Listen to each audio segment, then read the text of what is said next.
नमस्कार दर्शक बंधु, आपण मानक डिवाइन जगन्नाथ चैनल को स्वागत करुछि।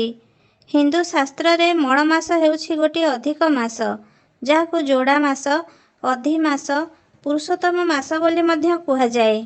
वर्षक 12 मास भितरे आउ गोटे अधिक मास भाव में मळ मास जोड़ी होइथाए। सेही वर्षटी 12 मास जगह 13 मास होइथाए।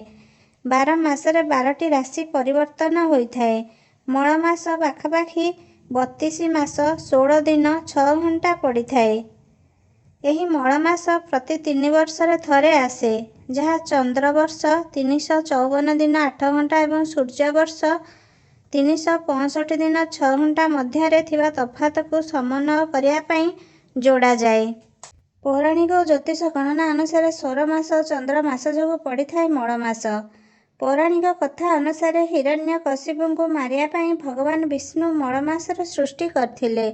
मळ मास को अशुभ बोली भाबुथिबारु विश्व समतार असमन्वय और मळ मासर प्रत्याख्यान को देखि जे समस्त ब्रह्मांडर सर्वोच्च रक्षक भगवान विष्णु एही समय को निजर नाम पुरुषोत्तम देई पवित्र करदेले।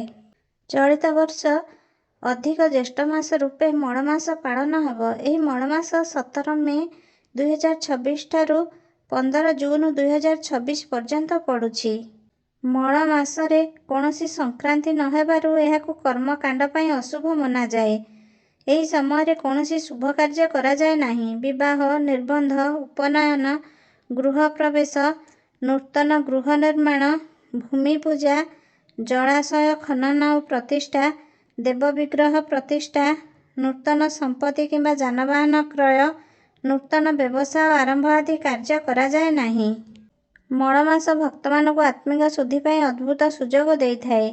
एही मास भक्ति और पुण्य पई सर्वश्रेष्ठ। एही समय अन्न दान, वस्त्र दान, धर्म पुस्तक दान करा जाए।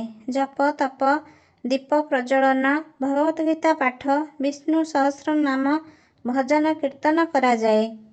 मळ मासरे भगवान विष्णु को पूजा करा जाए।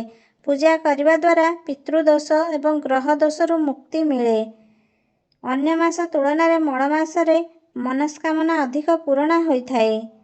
एही समय तीर्थयात्रा करा जाए। विश्वास रहिछि जे एही मासरे करा जाउथुवा पुण्य कार्य 1000 गुण फल देइथाए। जदि आपण मानकु आम भिडियोटी भल लागिछि, लाइक, शेयर, कमेंट एवं सब्सक्राइब करिया को भूलंतु नाही। ओम श्री पुरुषोत्तमाय नमः।